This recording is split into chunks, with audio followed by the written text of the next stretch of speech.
What a contrast. What a contrast. Abortion is a nice word for killing. If you believe that it's wrong to abort children, to kill children, if you believe thou shalt not kill, it didn't say thou shalt not kill if it's not, thou shalt not kill unless it's inconvenient. I don't hear nobody talking to me. Yesterday, I put out a video and I was addressing the idea that the minister Wesley Knight was speaking about pro-choice, and he was using Genesis to prove the point that the tree in the garden was there because God is pro-choice, while God is also pro-life. Says she has a right to pick the fruit, to eat what she wants, to do what she wants with her body. Who am I to tell her not to abort the child when the tree was in the garden?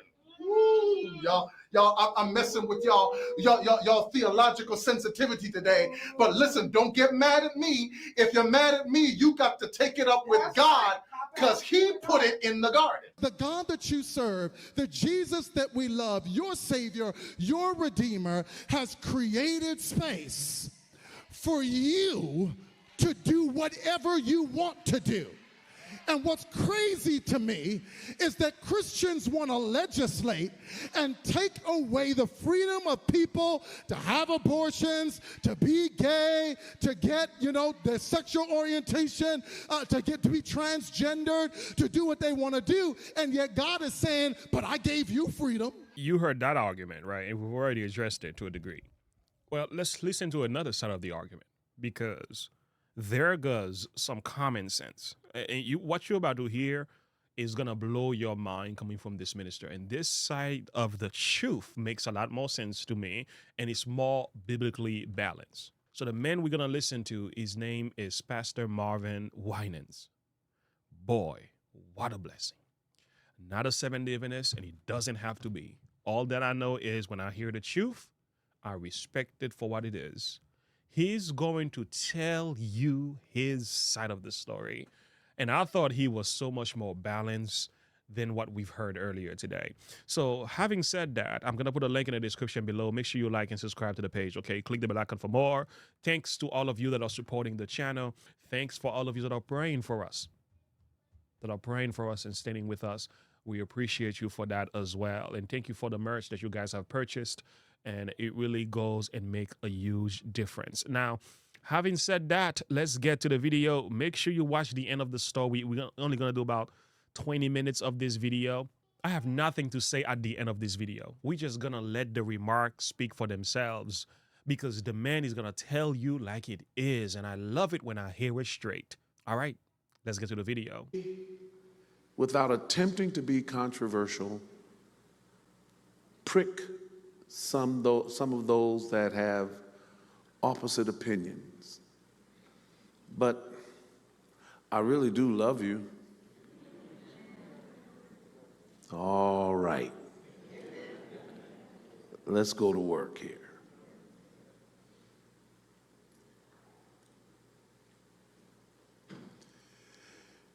I've been amazed at a few things this past week, but I will limit myself to what we want to talk about, not cutting off what belongs to God.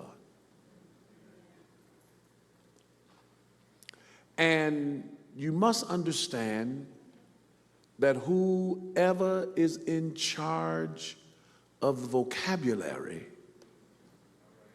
wins the argument. And that's the reason people seek to find the right words to create an opinion that's hard to be challenged. So when you hear that a woman has a right to choose what to do with their body, that is true.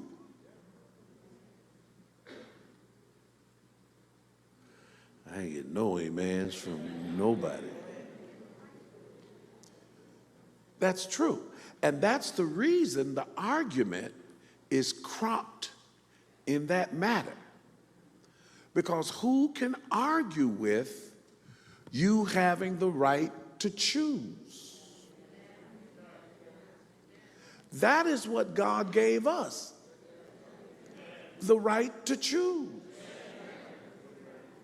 Joshua told the children of Israel after they had conquered Jericho, listen, if you want to serve the gods which your father served on the other side of the flood, go right ahead. But before we move any further, I need you to choose ye this day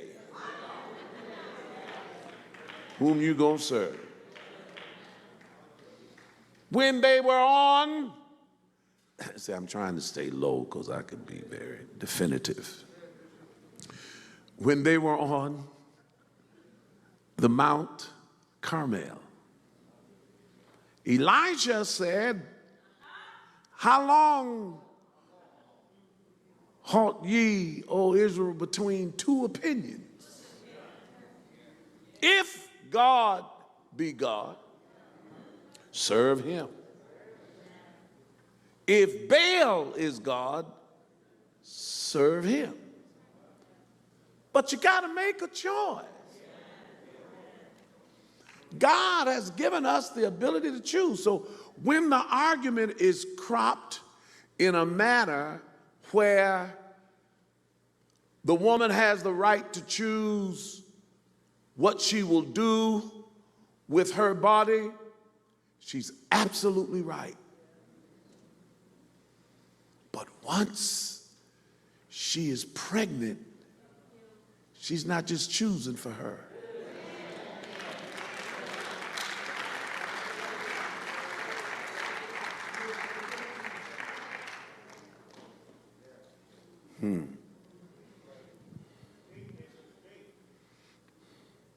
Let's go back to Psalm.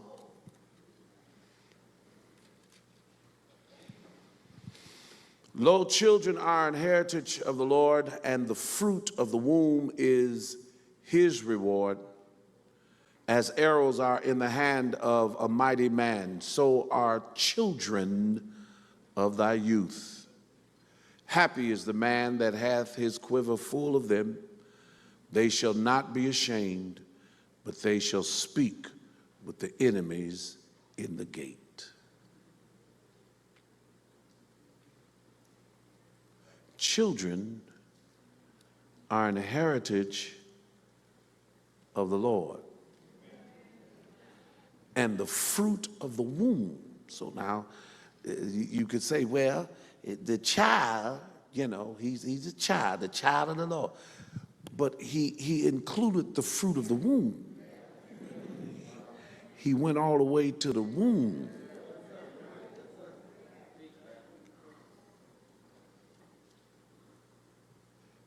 It's his. Now, it's not about, well, I'm being very deliberate, so, you know, it'll be very difficult for you to find a clip that will be anything other than what I'm saying.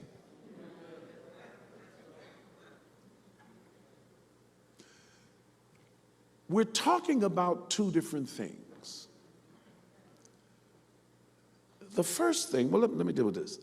The argument from the left to those on the extreme right is the extreme right is pushing no more abortions. Thank God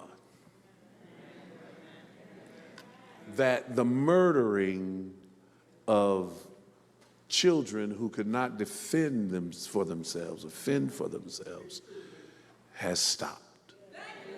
Now, the church, hold on, the church ought to be happy. Y'all not that happy.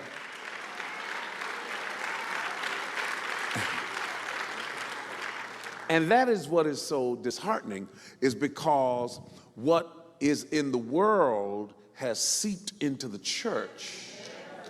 I'm going to preach in a moment, because y'all going to make me preach in a moment.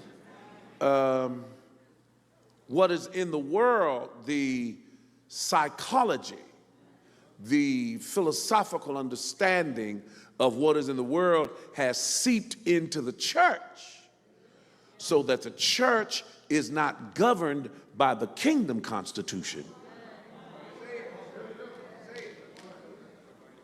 but it's governed by the pressure from around us.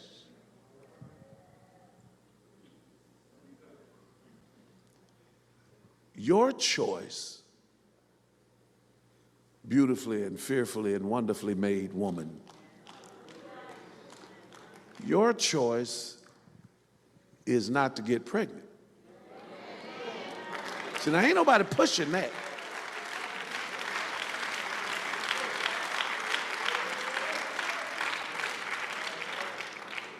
See, if we follow the book, then the problem goes away. Flee fornication. See, I try to preach nice, but y'all won't let me.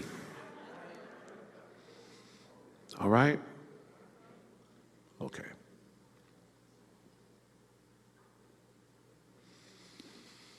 Exodus, the 20th chapter and the 13th verse.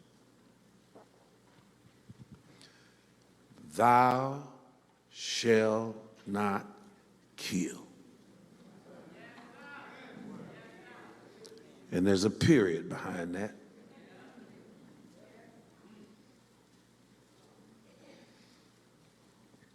Jesus wept is the shortest verse in the Bible, but it only beats this one by 2 words. Thou shalt not kill. No matter how you slice it, abortion is killing. Whether it's the first 4 weeks, 7 weeks, 14, whatever. Abortion is a nice word for killing. End of story. Now, you have those on the far left hollering at those on the far right saying, well, y'all say y'all want life, you pro-life, but then you won't help the child with food and education and so forth. And they're right. But those are 2 separate arguments. The point that I'm trying to make is that a lot of times we give lip service, but it's attached to something else. And no argument can stand on its own merit if you're pork bellying all of these other issues. And that's what folk in our Congress and in our Senate and in our offices of influence and in our judicial system, they don't stand alone. When an individual, I can't tell you how many folks that I have interviewed that say one thing privately, but go along with the herd publicly. I need y'all to hear what I'm telling you. It means something. And I'm not going to spend any time on that, but I don't know if you've been following the January 6th hearings. You need to take that. I mean, it's very interesting because here are people that know they are purporting a lie, but because of the peer pressure will not stand to be different. I'm getting ready to go somewhere with this. And they'll say things like, yeah, I believe that, but I also believe that everybody has their opinion and everybody. If that's the case and you do not have the intestinal fortitude to stand on what you believe, then what good are you?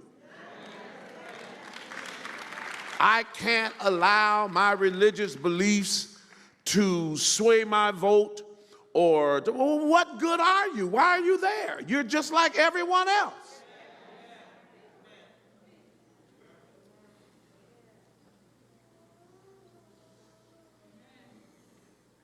If you believe that it's wrong to abort children, to kill children, if you believe thou shalt not kill, it didn't say thou shalt not kill if it's not, thou shalt not kill unless it's inconvenient. I don't hear nobody talking to me. I knew I wasn't going to go long. That's why I haven't sang a soft song.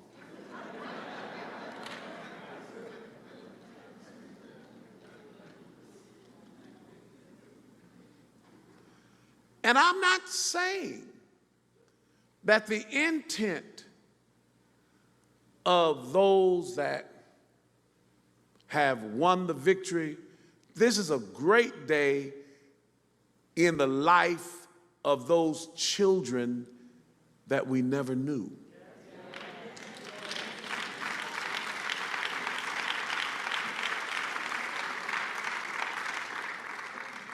The argument is not if life begins at conception, because the answer to that is life begins before conception.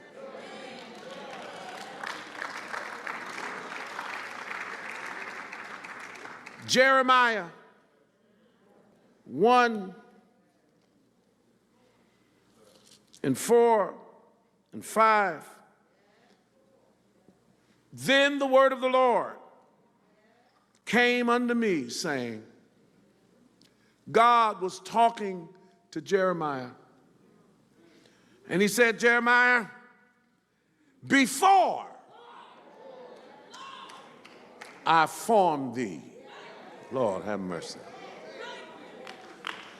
in the belly I knew thee. Oh, come on now. And before thou camest forth out of the womb, I sanctified thee, and I ordained thee a prophet unto the nations. So the power and the wonder and the brilliance of God happens before.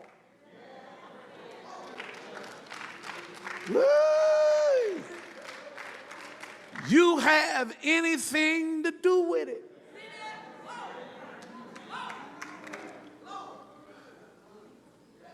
I hear you. I'm coming down your street. Just stay right there.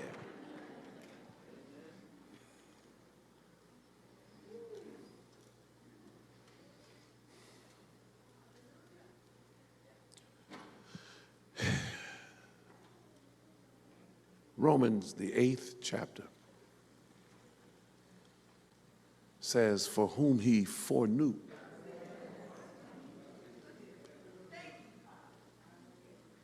he predestinated. And those whom he predestinated, he called. And those whom he called, he justified. And those whom he justified, he glorified. You don't end in the state of glorification without including the state of foreknowledge.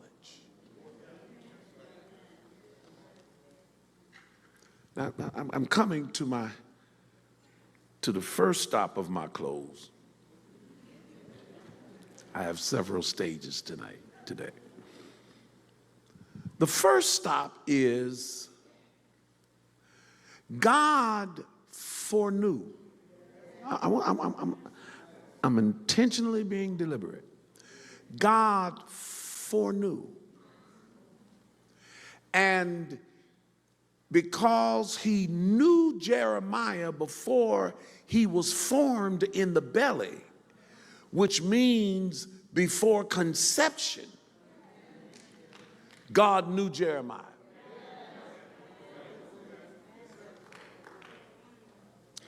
He foreknew. And yet, in all of his brilliance, he never took away from you choice.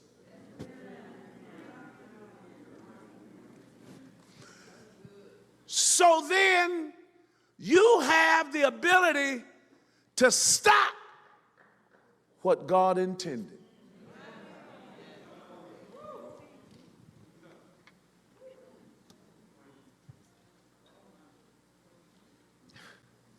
He told Adam and Eve, he said, of every tree of the garden you can eat, but of the tree in the midst of the garden, the tree of knowledge of good and evil, thou shalt not eat it.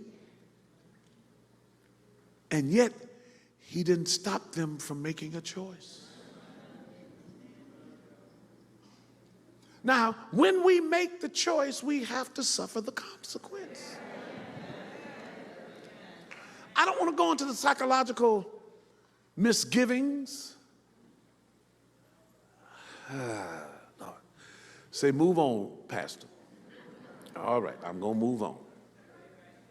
But what God foreknew, you have the ability to block.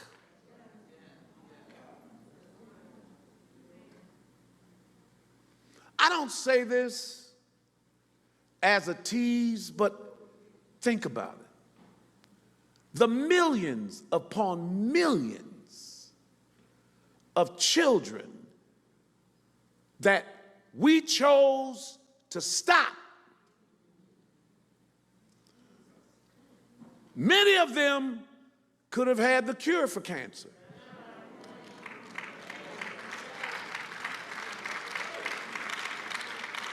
But we blocked it. It wasn't that God wouldn't have sent it, but we made a choice to protect our reputation because we didn't want to be looked at as a...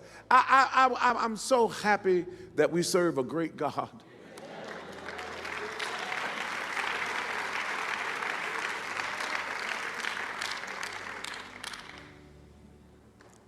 And I love Sister LaTanya Blanks. That's my daughter. Down there in Bessemer, Alabama. And she gave her testimony here preaching. She said, abortion was my contraceptive.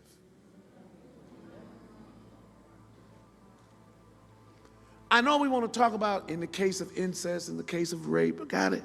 But that's not all the cases we getting.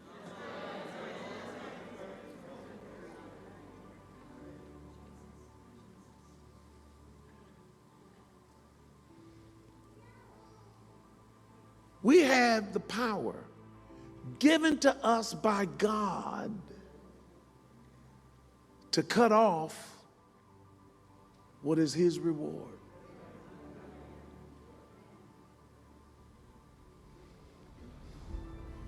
So now when it is overturned, we want to take to the streets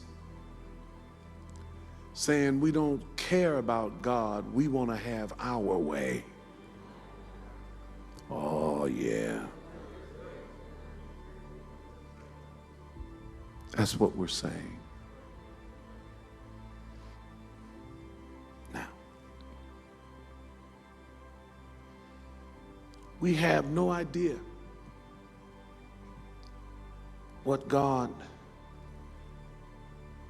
has designed or what he knew about that fetus. We had no idea of what God wanted to do with them.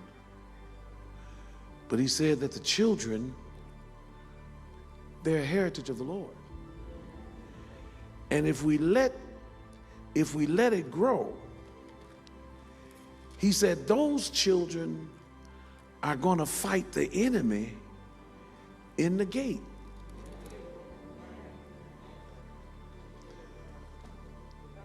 Except the Lord build a house, he that builds it labors in vain. That's the reason, hallelujah, we have to stay in constant communication as to what God intends for that child to be.